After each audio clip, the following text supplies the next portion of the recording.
Grabo en este equipo. Pues listísimos. Les comparto nada más el fondo de la pantalla, que es el libro de David Fuenquinos en el que estamos trabajando ahorita. Y pues vamos a comenzar. Estamos a 22 de octubre, estamos en nuestra quinta sesión, el libro La vida feliz, escritor francés David Fuenquinos. Y ahora la pincelada con la que yo me topé ayer buscando material para otra lectura. Dice lo siguiente, fíjense, hay frases que reflexionan acerca de ser adulto mayor y les voy a leer 15 de ellas. Son bien cortitas y bien al lado quién la escribe, ¿no? Algunos, la verdad, desconozco quiénes sean, otros sí los puedo ubicar. Si hay alguna de ellas que a ti te hace clic, disfrútala y anótala y te lo puedo mandar el archivo. Dice así, frases de reconocidas personalidades que nos dejarán pensando acerca de todo el potencial que se abre en estas maravillosas etapas de la vida en la que estamos ahora. Ser adultos mayores, ya ser abuelos, disfrutar hijos aún, disfrutar nietos que han llegado, pues aquí vienen 15 para que admiremos lo que estamos haciendo con nuestras vidas. Uno, el adulto mayor se halla siempre a tiempo de aprender, lo dijo Esquilo. Dos, en el movimiento está la vida y en la actividad reside la felicidad, lo dijo Aristóteles. Tres, y si fuego es lo que arde en los ojos de los jóvenes, luz es lo que vemos en los ojos del adulto mayor, lo dijo Víctor Hugo, el escritor Víctor Hugo. Cuatro, envejecer no es juventud perdida, sino una nueva etapa de oportunidad y fuerza, lo dijo Betty Frieda. Cinco, cuando la gracia se combina con las arrugas, resulta adorable. Hay un amanecer indescriptible en la vejez feliz. También lo dijo el escritor Víctor Hugo. 6. La emoción del aprendizaje separa a la juventud de la vejez. Mientras estés aprendiendo, no serás viejo. Rosalín Yalo. 7. No son los años en tu vida los que cuentan, es la vida en tus años. Y lo dijo el presidente de Estados Unidos, Abraham Lincoln. 8. No dejas de reír porque te haces mayor. Te haces mayor porque dejas de reír. Maurice Chevalier. 9. Uno empieza a ser joven a la edad de 60 años. Lo dijo el pintor Pablo Picasso. 10. Vive la vida y olvida tu edad. Norman Vincent Peale. 11. No puedes evitar envejecer, pero no tienes que hacerte mayor. George Burns. 12.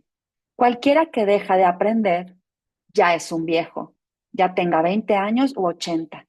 Cualquiera que sigue aprendiendo se mantiene joven. Henry Ford, el famoso Henry Ford de los autos. 13.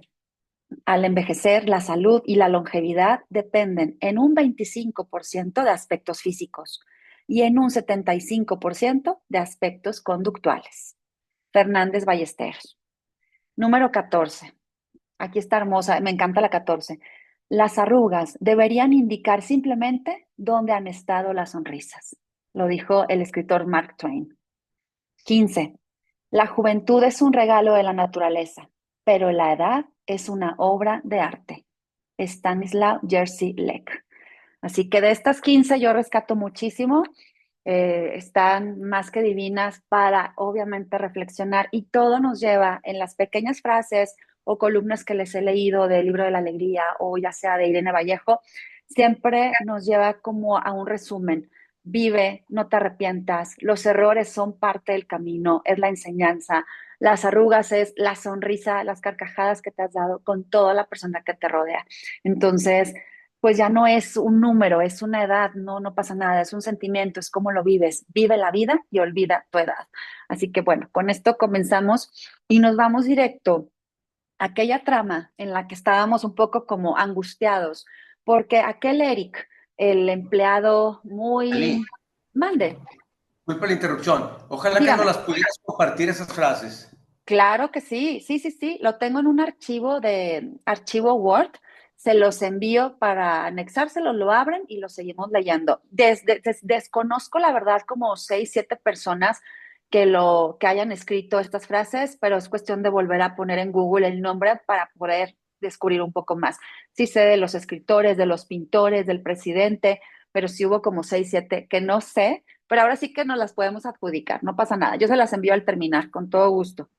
Y bueno, Gracias. pues Eric resulta que está perdido, resulta que ya la recepcionista le llama a Amelie y Amelie toda ofuscada porque tuvo un desastre en la presentación para el director de Samsung con el fin de hacer esos negocios o vínculos entre Francia y Corea, pues ya llega al hotel fastidiada, recibe primero la llamada y se entera que sí, que Eric ha regresado a su habitación y hasta ahí llegamos, ¿no? Entonces, ¿qué ha sucedido?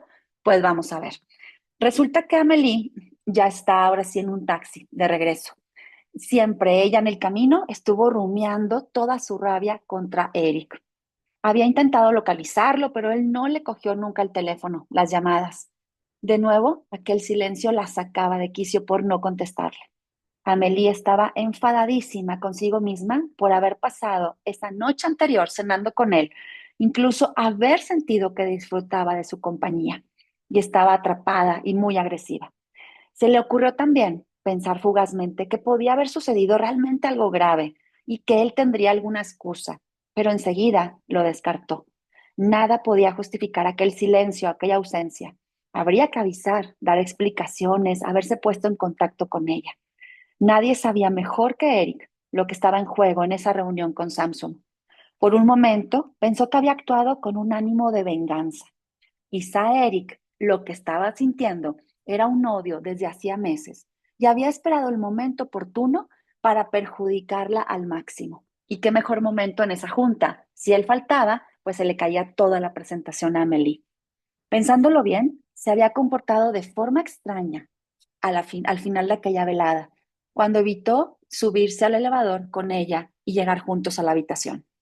Entonces, ahí quedaron todavía los pensamientos. Ya está a unos segundos de decir, lo voy a enfrentar, pero vuelve a sentir un poco de compasión, porque tal vez sí le sucedió algo malo, pero a la vez reflexiona y dice, en aquella cena juntos, en el restaurante, lo noté extraño, porque cuando ya llegamos al lobby, en lugar de que por la embriaguez hubieran seguido la conversación o hubieran ido a una habitación y tal vez otras cosas hubieran sucedido, pues él fue muy cortante y le dijo buenas noches y él se quedó todavía afuera admirando un poco lo que era Seúl de noche, pero nada más ahí cerca en la calle, ¿no?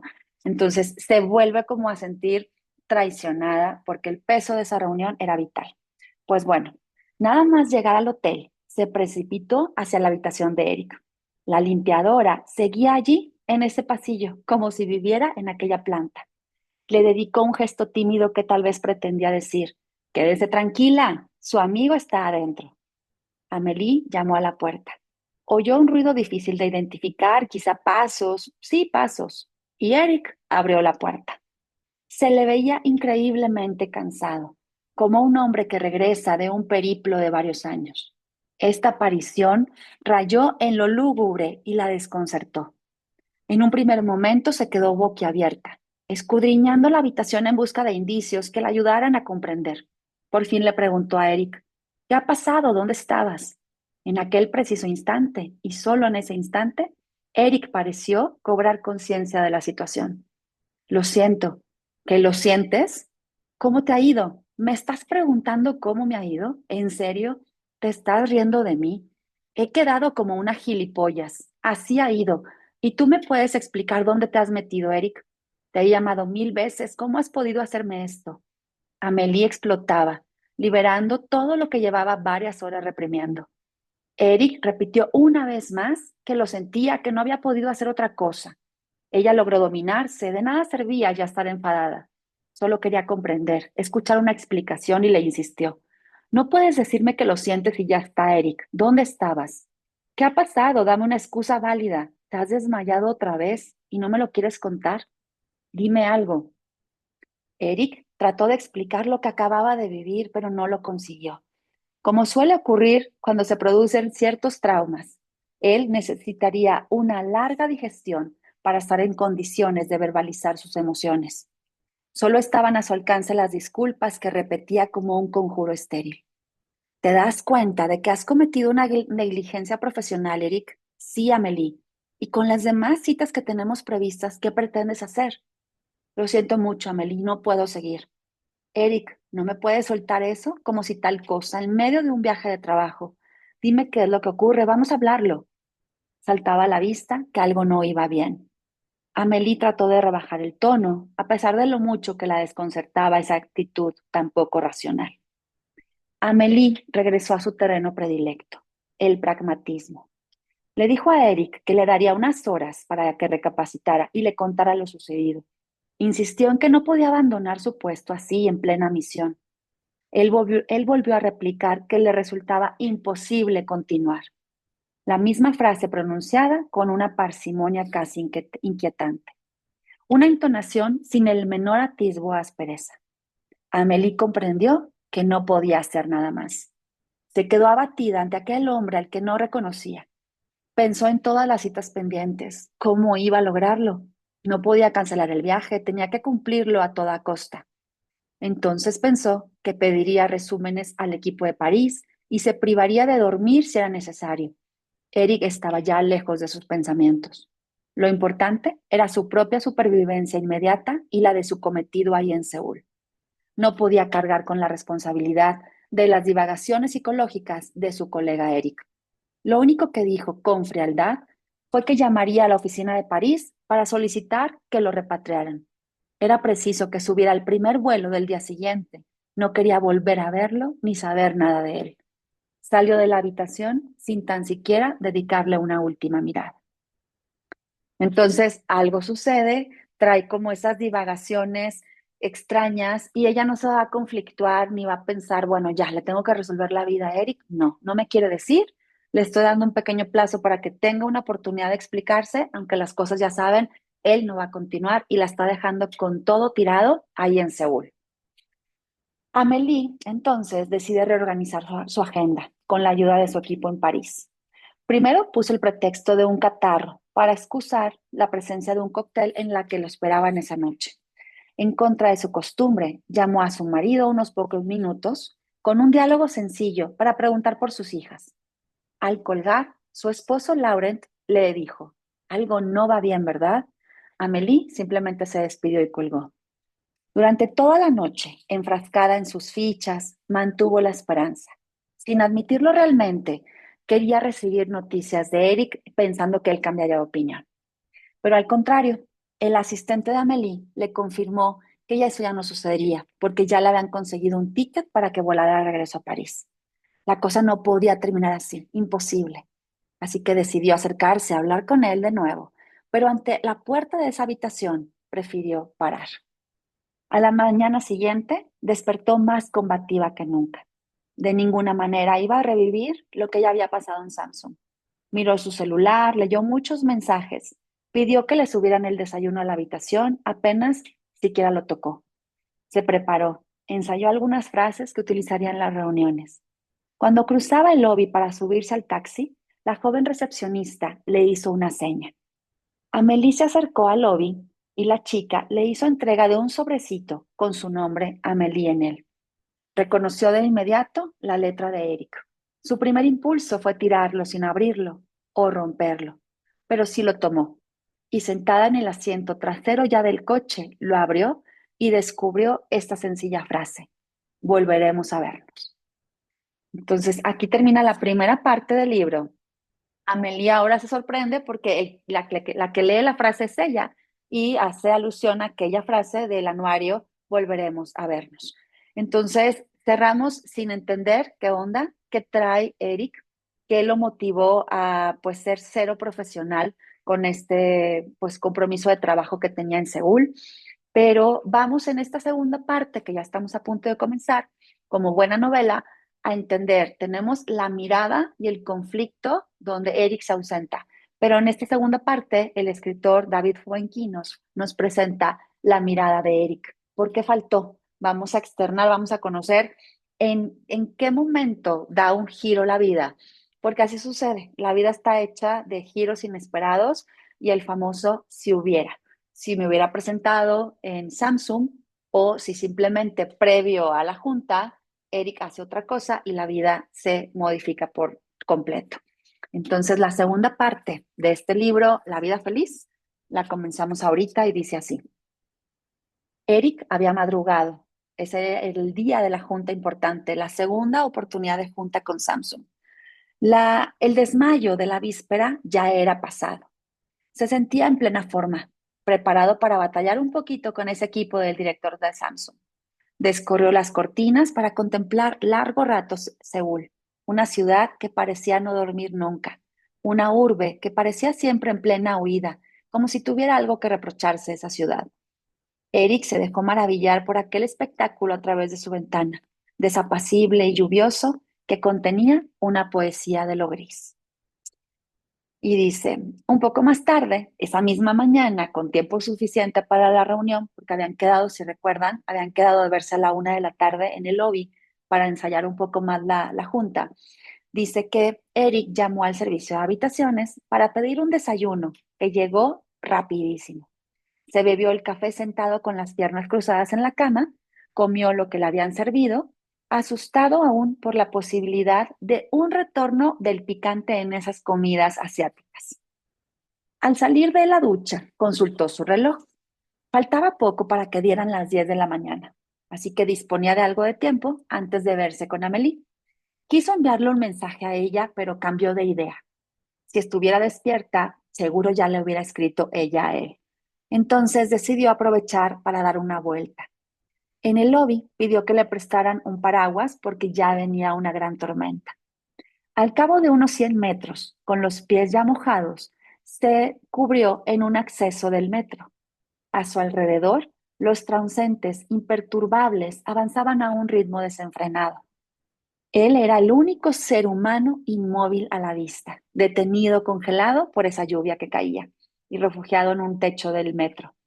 Durante unos minutos se quedó contemplando aquel frenesí diario. Nadie parecía prestarle atención a Eric, lo esquivaban. Pensó por un momento justo en su padre, que prácticamente no había salido nunca de la ciudad Rennes, salvo para ir a la montaña que le gustaba mucho. Cuanto más observaba Eric la agitación que lo rodeaba en esa ciudad, más sentía una especie de parálisis física de su existencia. Por fin algunos coreanos repararon en Eric, intrigados por aquel extranjero que había pulsado, pareciera, un botón de pausa. Tal vez pensaran que aguardaba que dejara de llover con un optimismo occidental. Así que imaginemos cuando nos hemos topado con películas que están en el bullicio de esas ciudades caóticas, llámese un Nueva York o a lo mejor un Seúl, una Ciudad de México, pues cuando uno quiere apreciar o está también con una interrogante, ¿qué hacemos? Nos detenemos y hasta nos admiramos de sentir un segundo de paz mientras que los demás están corriendo despavoridos con algún destino en causa, ¿no? Entonces, aquí alguien o varios coreanos como que ya ponen atención, se intrigan en aquel occidental que está parado y que parece que le puso como pausa a su vida en ese instante, ¿no? Pues la verdad era otra muy distinta. Aquella interrupción que puso Eric en sus pasos cobraba ahora un cariz más metafísico. Desde hacía años, Eric no hacía más que correr en su vida, encadenando los días. Hacia el final de su etapa en la empresa Decathlon, alguna que otra vez había experimentado algo así como una necesidad de lentitud. Había sufrido entonces un cansancio que en su entorno asoció con el agotamiento laboral. Cuando dicen que también estás como burnout, ¿no? Ya estás explotando, estás en crisis, ya vas a tronar, va a explotar tu cuerpo con ese agotamiento laboral. Pues bueno, había mirado a los ojos a la melancolía y se había dejado arrastrar por una fuerza que ponía en tela de juicio el interés de la acción más insignificante. Algo emparentado con aquello lo asaltaba ahora en Seúl, y no le quedó más remedio que reconocer que su desmayo de la víspera no se debía más que a una debilidad pasajera. Realmente, Eric pensó que había que escuchar al cuerpo. Sin embargo, la noche había sido tan agradable y una parte de él estaba deseando volver a ver a su compañera Amélie, pero la apatía regresaba, lo percibía sin asomo de ambigüedad. En el fondo, la reunión con la empresa Samsung no tenía ningún interés para él. Eric estaba mintiendo. Representando un papel, nada de lo que le tocaba vivir tenía el más mínimo sabor.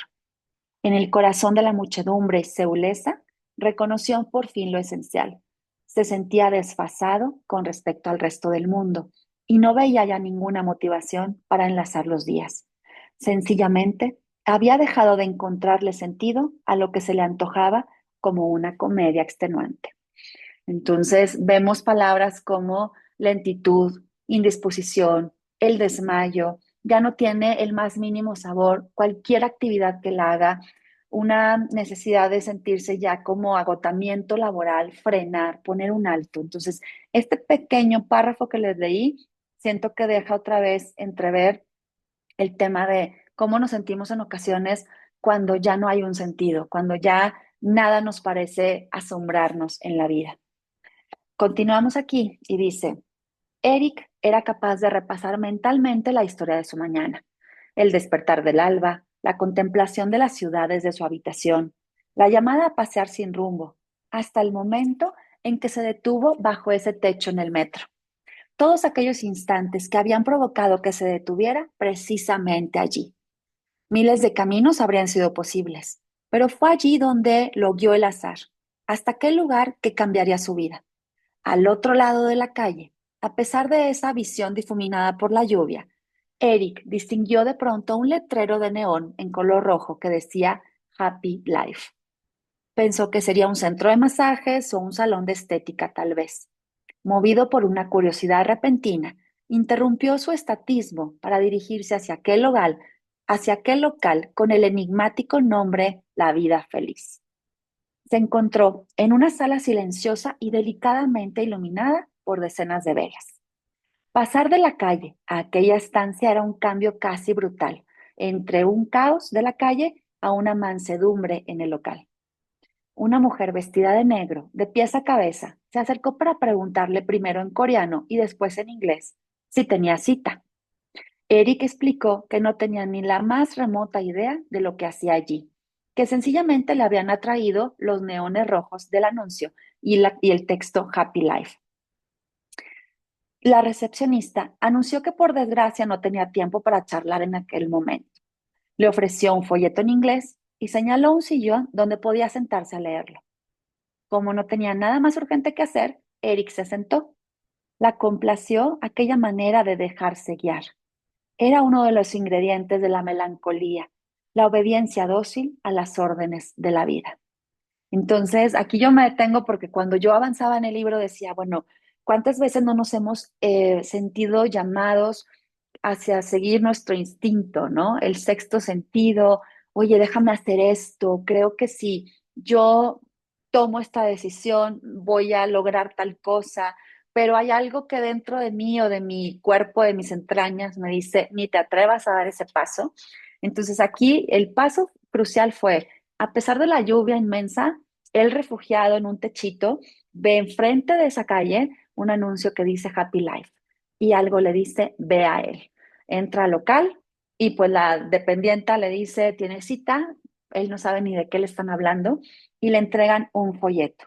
Y se dejó llevar, sintió como esos ingredientes de la melancolía, donde hay una obediencia, donde lo guían, donde le dicen, ven, yo te voy a dar los pasos y el dejar de pensar, pues es para él un disfrute total, que me guíen, ¿no? Sobre todo. Entonces, en ese folleto aparece la fotografía, fíjense, de un ataúd al lado del cual una mujer posaba sonriente. Eric pensó, ¿sería aquella una secta? Al seguir leyendo, por fin lo entendió.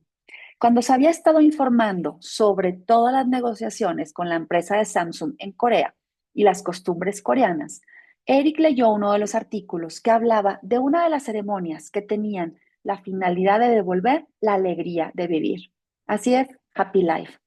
Happy Life era uno de esos centros que organizan falsos entierros, un auténtico fenómeno en el país. Al profundizar más tarde en el asunto, Eric entendería el porqué de la moda. Aquel año resulta que Corea del Sur ocupaba el cuarto puesto en la tabla de países con las tasas de suicidio más altas del mundo, entre la juventud de 18 a 34 años. El miedo al futuro se volvía cada vez más agobiante y una peligrosa sumisión al éxito lo agravaba, así como la humillación en caso del fracaso. Sobre ese terreno fértil prosperó Happy Life, una tentativa casi mística de proporcionar un antídoto a la desesperación. El concepto se asentaba en una constatación sencilla. Enfrentarse a la muerte podía hacer que se recuperara el gusto por la vida.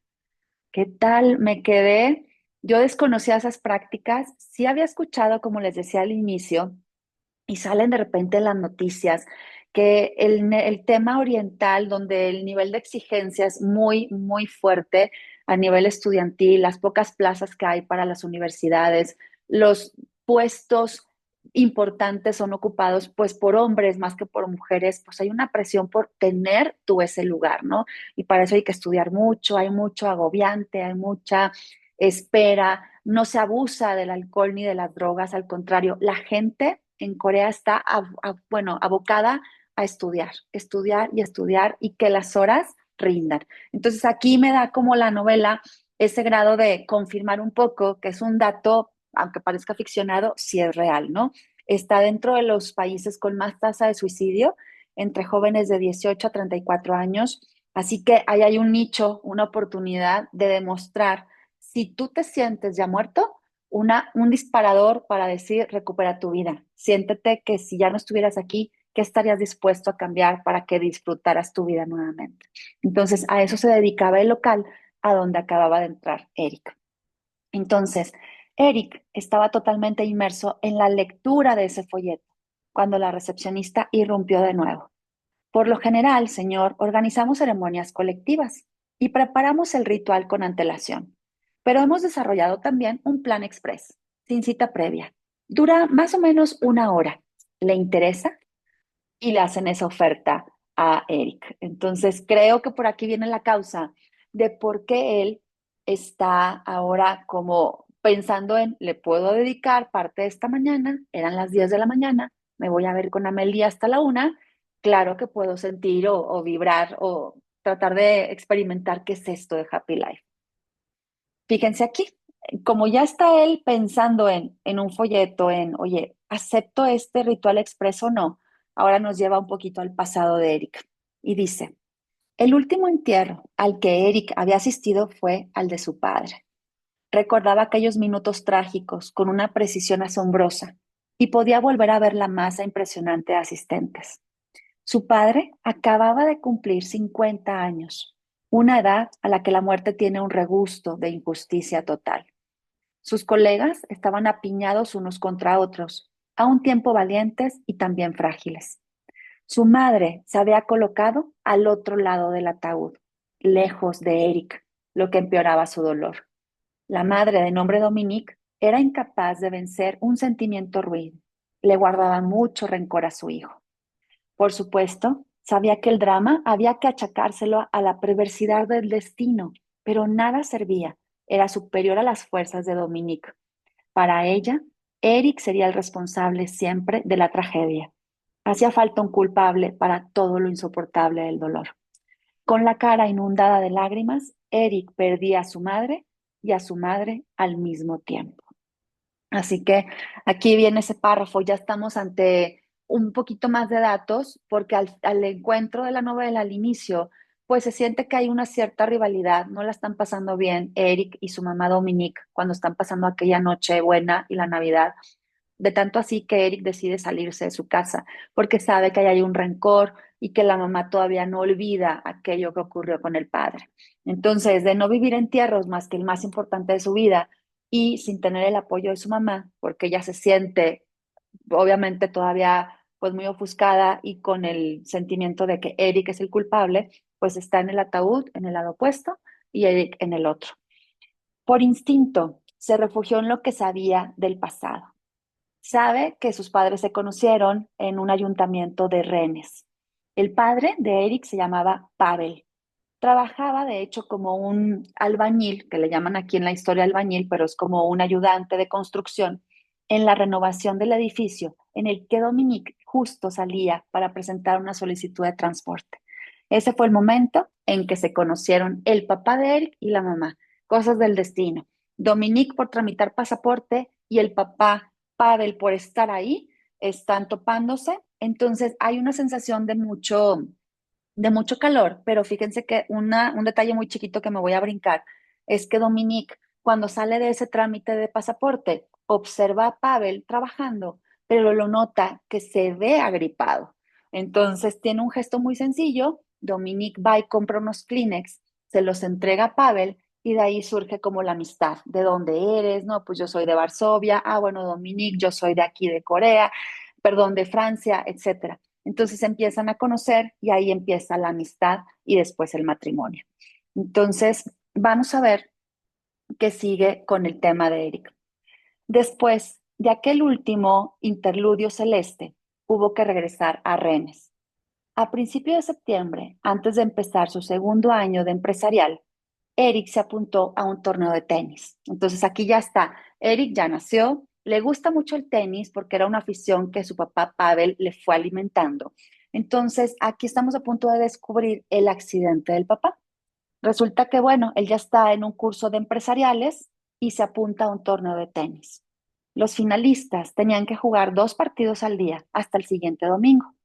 La competición se celebraba en el club de tenis de la vecina localidad. Como había jugado poco en los últimos meses, el nivel a Eric le pareció muy alto. Sin embargo, logró superar las primeras eliminatorias, disputando partidos cada vez más intensos. El resultado del primer set fue extremadamente ajustado, lo que llevó a tiempos extras a los dos jugadores. Al final, Eric se impuso por 8 puntos a 6. Si bien el primer set había estado reñido, el segundo fue aplastante. Eric estaba ganando. Una torsión mínima en su pie lo hizo caer y le dolió mucho. Eric se dio cuenta enseguida que no podría seguir el partido. El dolor era insoportable, pero le resultaba imposible apoyar el pie. Termina y ya no puede pasar a las semifinales y entonces es ahí donde ocurre un momento especial. Para tranquilizarse, no tenía auto y no se puede regresar a su casa. Justo cuando ya está terminando y diciendo que no puede continuar, recibe la llamada de su padre para preguntarle cómo le ha ido en los juegos de tenis. Le platica el inconveniente, que se lastimó el pie, que no puede seguir. Entonces, su padre se ofrece a pasar por él. Iba a terminar unas actividades en la construcción y le dijo, estoy contigo pronto, tú espérame. Entonces, ahí es lo que resulta, es lo siguiente. Empezaba a hacerse un poco larga esa espera. Los partidos ya habían terminado uno tras otro. Al salir del club, todos los jugadores le dirigían alguna palabra afectuosa a Eric, pues porque iba ganando y estaba lastimado. Uno de ellos, al que no conocía, se ofreció a llevarlo en su coche a casa. Eric le dijo que iban a venir a buscarlo, aunque pensó en sus adentros que eso le debió haber dicho a su padre. Pero su padre Pavel se había ofrecido enseguida, a pesar de que se había levantado al alba, como siempre, y se sentiría cansado. Aquel trayecto de ida y vuelta representaba un esfuerzo considerable, sobre todo a media tarde, justo cuando el tráfico es muy pesado. Pero bueno, en ese caso Eric aceptó sin pensar las consecuencias y jamás se hubiera esperado lo que iba a ocurrir. Habían hablado hace una hora y el papá aún no llegaba. Cuando uno menciona un par de pendientes en la obra, Eric sabía que era algo muy rápido. Pero en eso, a lo lejos, Eric oyó una ambulancia. De manera instintiva pensó Eric, van a atender a mi padre. ¿Por qué tuvo aquella intuición? Imposible explicarlo. Se levantó donde estaba y avanzó trabajosamente hasta la entrada del club. Tomó un taxi. El taxi por el tráfico también se detiene y le dice el taxista, es que más adelante ha habido un accidente. Entonces, el atasco era una mera curiosidad. Eric, a lo lejos, reconoció inmediatamente el coche de su padre. Se bajó del taxi y dos gendarmes le impidieron el paso. Preguntó dónde estaba el conductor. Se lo acaba de llevar la ambulancia. Como los policías no lo conocían y pensaron que era un simple transeúnte, le anunciaron sin rodeos que el conductor había muerto. Eric cayó de rodillas junto al taxista, que había aparcado al lado. Su padre había muerto y él sentía que todo era su culpa. Los dos policías, al notarlo, le dedicaron una palabra de consuelo, pero no había nada que decir. El silencio era sepulcral. Lo dejaron junto al edificio, ofreciéndose a subir con él. Prefirió estar solo. Cuando puso un pie en el suelo, el tobillo que se había lastimado jugando tenis volvió a dolerle con barbaridad. Se le había hinchado. Atravesó el pasillo cojeando, llamó al ascensor y ya en su casa subió a su habitación. Delante de esa puerta del apartamento se quedó inmóvil. Por fin sacó las llaves y abrió. Identificó al punto la presencia de su madre en la cocina. Seguramente estaría preparando la cena como siempre lo hacía con la radio puesta. Reconoció una melodía que sonaba a todas horas. Estaba de espaldas ella en la cocina, Dominique, y casi sintió alivio de no tener que enfrentar el rostro de su madre de inmediato. En el momento en que Eric vio un espanto, los tres platos en la mesa, entendió que le correspondía decirle la verdad a su madre. Dominique voltea y le dice, ya estás aquí, ¿cómo te ha ido? ¿Has ganado? ¿Y tu padre? Y aquí me voy a quedar. Entonces, la sensación de un simple juego de tenis, una vida cotidiana donde se aventuran a convivir, a tener pues actividades en conjunto, un padre que siempre ha trabajado, una madre que se ha dedicado a la casa y un partido de tenis donde el papá simplemente iba a ir por él, adelante, sin saber mucho de la situación, hay un accidente y él lo presiente. O sea, si hay algo metafísico, porque se menciona en las líneas anteriores que también así como él se paralizó estando en Seúl ya en tiempo real, en el presente, y se paraliza con un anuncio de Happy Life y algo le detona en él, cruza la calle, entra a ese local, él siendo joven, después de haberse accidentado el pie y esperando a su papá en un trayecto que le hubiera tomado simplemente 30 minutos llegar ahí a recogerlo, él sabe que algo ha pasado. Cuando ve un bullicio y que le dicen hay un accidente, él predice, están atendiendo a mi papá. Entonces, pues ese sexto sentido, cuando la vida te dice, haz algo distinto para que toda la tuerca y todo el engranaje confluctúe o te lleve a una situación distinta, creo que aquí nos está regalando el aspecto de nuestro sexto sentido. Por eso, la mamá, sin continuar más, tiene un recelo y tiene ese pensamiento de, si tu padre nos hubiera ofrecido en ir por ti, si tú le has dicho, regrésate solo, todo sería distinto y esa mesa estaría ocupada por tres personas y no solamente por dos. Entonces, bueno, hay que vivir, yo creo que el aquí, el ahora, pensar en quién te rodea, que estamos ahorita, este instante a las 11:13 de la mañana. Dios dirá si mañana o la próxima semana nos volvemos a saludar, que así sea, pero siempre pensar en, bueno, las cosas no están hechas por mí, ni yo decidí que ocurriera el accidente. Así que es cruel, por una parte, la actitud de la madre. Es dolorosísimo que Eric cargue sin justificar con pues con algo que no le corresponde, ¿no? Con una culpa. Él siente que es el culpable. Parte del libro, a pesar de que es sencilla la lectura, sí te dice, pues nosotros como hijos a veces arrastramos con culpas que los padres sin querer nos han delegado. Entonces, o nosotros como padres estamos cometiendo esos arrebatos con nuestros hijos. Creo que por ahí me quedo, con eso me quedaría de esta lectura de hoy. Estamos en la versión de Eric, la segunda parte nos está regalando eso. Vamos a ver la próxima semana, el martes, qué vive Eric en ese Happy Life, en ese local. Si investigamos más o detectamos más artículos sobre esas noticias, pues lo podemos platicar la próxima semana.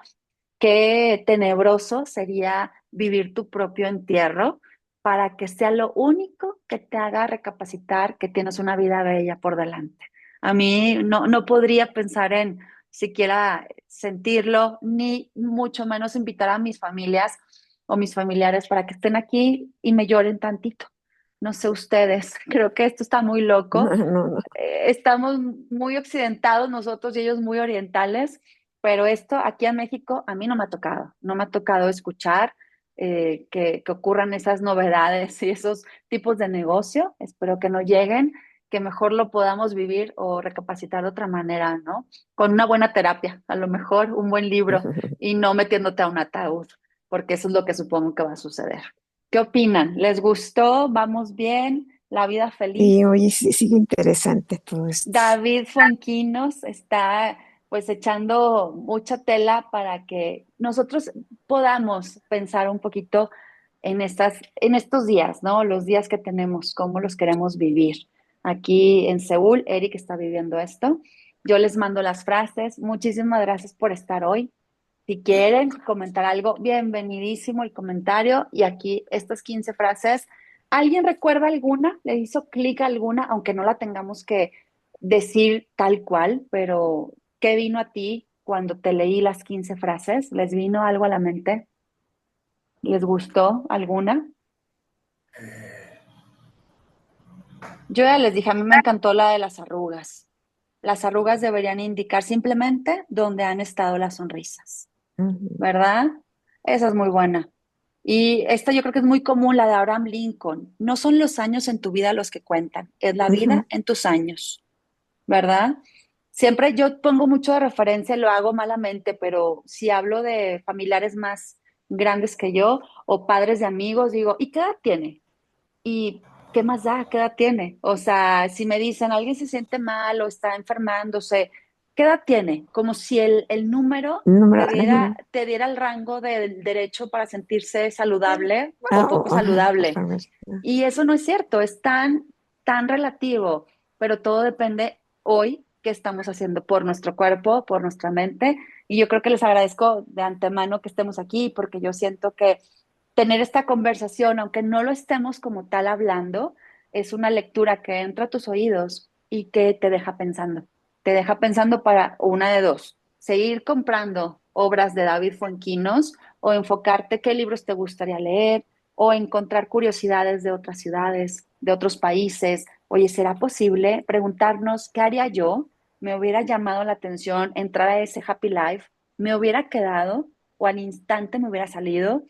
Porque no va conmigo, no lo quiero ni experimentar, no quiero ni que me expliquen qué haríamos nosotros. Yo creo que las preguntas como lector ahí están y ojalá las sigamos pensando y nos vemos el próximo martes, que si no me equivoco es 28 de octubre para la sexta sesión y ya sexta y séptima esperando acabar. Si por algo no acabo, me como una sesión más de noviembre porque el libro de Lo que no tiene nombre de Piedad Bonet es pequeñito, pequeñito.